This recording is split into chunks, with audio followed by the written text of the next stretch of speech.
Everyone, welcome to part 211 of me answering your Percy Jackson questions. If you haven't seen this series before, just check the description down below. Just check it if you're confused right now. You will be not confused if you check the description. And for all you people who say my intros are too long, that intro was 10 seconds long, okay? So it wasn't that long. But let's go ahead and get on to today's comments. We're actually just doing 2 comments today. So the first comment says, what order do you think it's best to read the books? I swear, you put the Lost Hero before the Lightning Thief. It's just gonna be funny. Also, you spelled thief wrong, by the way. Just wanted to make that clear. No, don't read The Lost Hero before The Lightning Thief. I wouldn't even say that. Guys, I did that because I didn't know. I didn't know The Lightning Thief existed when I read The Lost Hero. So I did read The Lost Hero first out of any books, but don't follow in my footsteps. What you're going to want to do is first read the 5 Percy Jackson books, and then read the 5 Heroes of Olympus books, and then read the 2 Percy Jackson Senior Year Adventures, and then read the Trials of Apollo series, which is 5 books. That's only if you're talking the Cape Half-Blood Chronicles. If you also want to read the Kane Chronicles, read those probably between...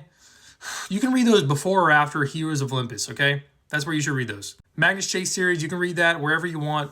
Probably after Trials of Apollo would make the most sense. And then there's also a bunch of side books in the world, which you can... I think you're supposed to read actually like the Demigod Files during the Percy Jackson series, like maybe before The Last Olympian, then the Demigod Diaries probably after the Mark of Athena, but before... Well, you know what? You can just read those whenever you want. It doesn't really make sense. Okay, let's move on to the next comment before I go too far on that one. This comment says, what is your least favorite ship?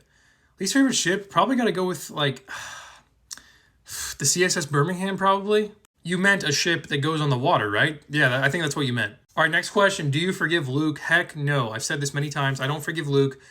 The only reason I'm okay with him sacrificing himself and getting some redemption is that he turned out to be the hero of the Great Prophecy, which is great for Percy, because if Percy was the hero, Percy would have died. But since Luke was the hero of the prophecy, he died. So I'm okay with Luke being the hero because it meant that he got to die.